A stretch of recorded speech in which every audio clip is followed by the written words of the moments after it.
Баршаңызға сәлем. Менің каналыма тіркеліп, лайк басуды ұмытпаңыздар. Бүгін сіздерге ең дәмді, жұмсақ болып пісетін және де құрамына аз-ақ зат кететін дәмді тоқаштың рецептісімен бөлісемін. Тоқашымызды илеу үшін алдымен ыдысымызға 2 жұмыртқаны жарып аламыз. Келесі кезекте өз қалауларыңыз бойынша қант саласыздар. Егер тәтті болғанын қаласаңыздар, онда көбірек салыңыздар. Ал егер тәттіні жақсы көрмейтін болсаңыздар, онда азырақ салсаңыздар болады. Мен бұл жерде 4 қасық қант салдым.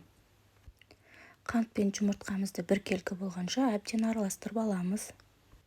Нанымыз жақсы болып көтерілу үшін мен 2 ас қасық ашытқыны пайдаландым. Және де барлығын тағы да біркелкі масса болғанша дұрыстап, жақсылап араластырып аламыз.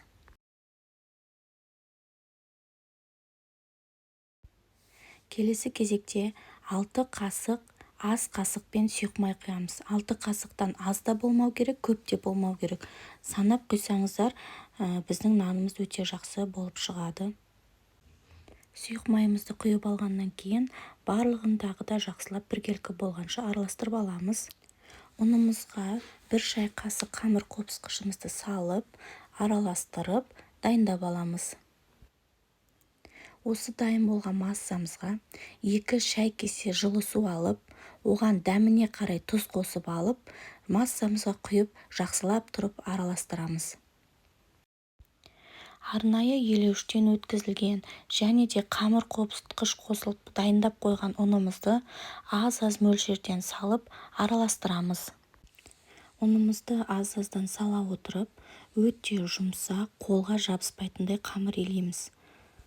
Нанымыз өте жақсы көтерілу үшін және жұмсақ болу үшін біз нанды көбірек басуымыз керек, яғни иін қандырамыз.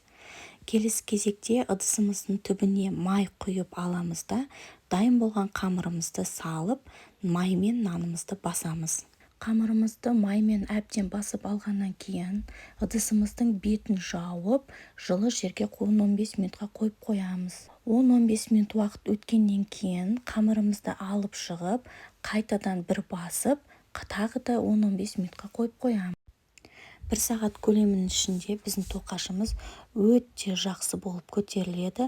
Және де сіздер өздеріңіз ұнаған формада тоқаштарыңызды келтіріп алсаңыздар болады. Тоқашымыздың бетіне жұмыртқа жағып, және де өз қалауларыңыз бойынша мак сепсеңіздер болады. Қызып тұрған пеште 160 градуста 30 минут көлемінде пісіріп аласыздар. Міне біздің жұмсақ және де өте дәмді тоқашымыз дайын болды. Егер де рецепт ұнаса, менің каналыма тіркеліп, лайк басуды ұмытпаңыздар.